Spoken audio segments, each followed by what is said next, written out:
Looking out at this room full of so many who did so much for me, I'm also reminded of what Lincoln once said to a favor seeker who claimed it was his efforts that made the difference in the election. Lincoln asked him, "So you think you made me president?" "Yes," the man replied. "Under Providence, I think I did."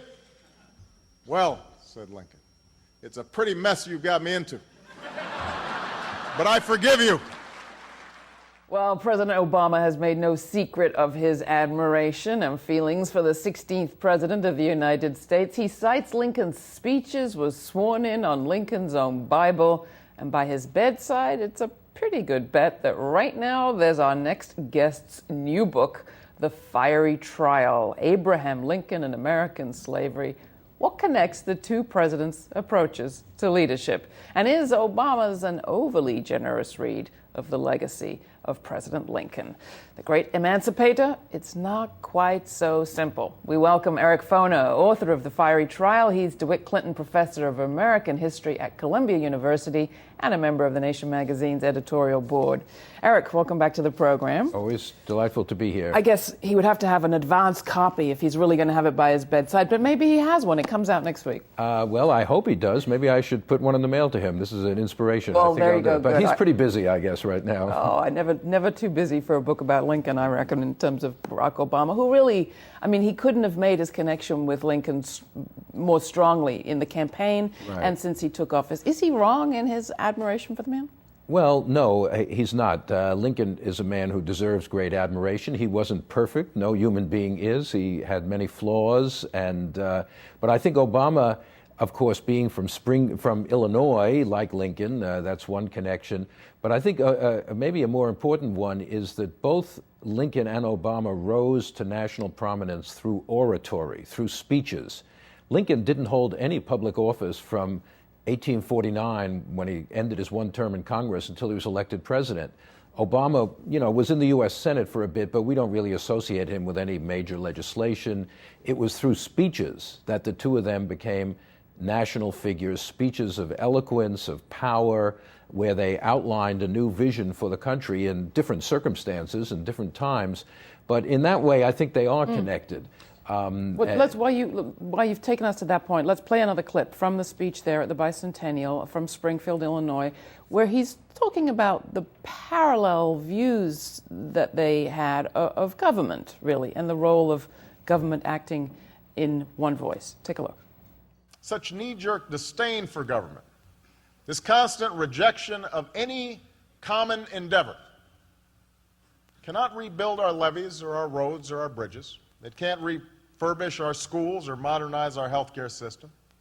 It can't lead to the next medical discovery or yield the research and technology that will spark a clean energy economy. Only a nation can do those things. Only by coming together, all of us, in union and expressing that sense of shared sacrifice and responsibility for ourselves, yes, but also for one another, can we do the work that must be done in this country. I mean, Obama clearly taking office in a fraught time, a time of great division. That's the obvious connection to Lincoln, but how else are the contexts comparable? Just that little clip makes me feel sad in a way, because I haven't heard Obama address these questions with such directness and power lately. He seems to have somehow lost his ability or desire to be out there really promoting a vision of what government and the society pulling together can do, But anyway, Lincoln was also a great believer in the power of government. He was a member of the Whig Party, which never won, generally speaking, but it believed in what we'd call infrastructure, the government building canals and railroads, the government promoting education. Lincoln didn't believe government should just sit by the sidelines and let people, just run amok the way many political figures today seem to say. Obviously, as you say, they both came into office in times of crisis, Lincoln in a far greater crisis for the nation itself. And they both articulated visions of where the country ought to be going. But the thing about Lincoln is, now, Obama's only been in office for 2 years, even less. We don't know where his presidency will really end up. But Lincoln had this tremendous capacity for change, for growth, for learning. He was open-minded. He listened to critics. When one policy didn't work, he didn't just stick with it. He changed on slavery. He completely changed. He was not an advocate of immediate emancipation until 2 years into the Civil War. So I think that's one of the things Obama might want to learn from Lincoln. Lincoln's also written about in your book, and others have written about this too. He was also a practicer of the art of the possible, and many would say he shied away from making the kinds of changes during Reconstruction and commitment to real change that was needed for this country to get over the legacy of slavery. He did understand the art of the possible, but he also understood something Obama doesn't seem to have quite grasped in office, although earlier, as a community organizer, he certainly did, that the people who are demanding the impossible are the ones who make the possible possible. In other words, Lincoln was not an abolitionist, but he listened to abolitionists. He met with them. They were far in advance of him on issues like racial equality, immediate abolition, but Lincoln understood that they were, in a sense, going in the same direction, even though at different rates.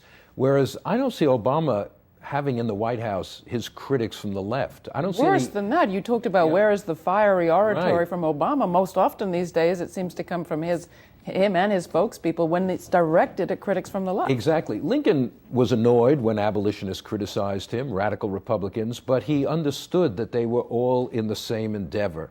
And everything that we associate with Lincoln, every major, on the issue of slavery, which is what I write about, whether it's immediate emancipation, arming black soldiers, a constitutional amendment to finally abolish slavery, giving the right to vote to some black men in the South, which he advocated toward the end of his life.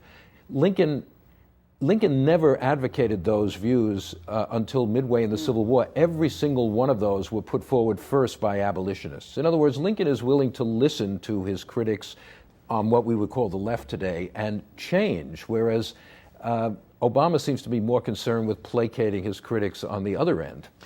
One of the subjects at the heart of your book and your scholarship in many ways is the question of what makes a good leader, not who so much as what may be team of people. The Nation magazine has a brand new list at its website, the 50 most important progressives of the 20th century, and they go out of their way to say it's not a comprehensive list. They want input. We want to encourage you folks, if you're interested, to go to thenation.com and make your own suggestions. But what did you make of the list so far? I kind of like that list. I've seen it. I'm actually going to use it next year in class when I teach every once in a while a course on the history of American radicalism. I think it's valuable for readers of the Nation, and indeed everybody, to have a sense of history and of who came before us. However you define the left, liberal, activist, it's important to know that there is a great tradition in this country of activists of one kind or another. That list starts with Eugene Debs, the great socialist labor leader of the early 20th century, some of the others, Jane Addams, and it goes all the way up to the present. It includes a lot of people who are quite well known and a lot of people who aren't. Very few people today know about Ella Baker, for example, who was critical in the organization at the grassroots of the civil rights movement. Everyone thinks, well, Martin Luther King was the civil rights movement. Well, he wasn't the whole civil rights movement all by himself.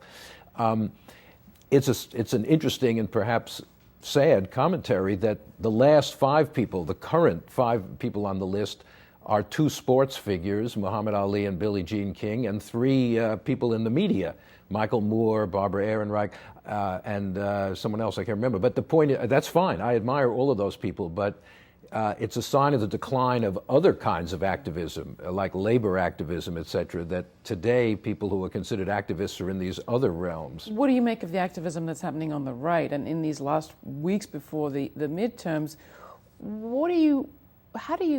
well, I guess I'm looking for help. We've had one activist after another come in here since the election of Barack Obama and say, we're going to keep his feet to the fire, we're going to keep him honest, we're going to stay engaged. I'm not so sure they're going to be there on election day. Well, I don't know. I mean, I'm not a political pundit. I'm a scholar of the 19th century. I know what I read in the newspapers, but it does seem there is a sense of being dispirited or disappointed among the people on the left, whereas the right, as you say, is very galvanized. I think partly this is because there were unrealistic expectations when Obama came in, so much hope for so much change all at once, and that is pretty impossible.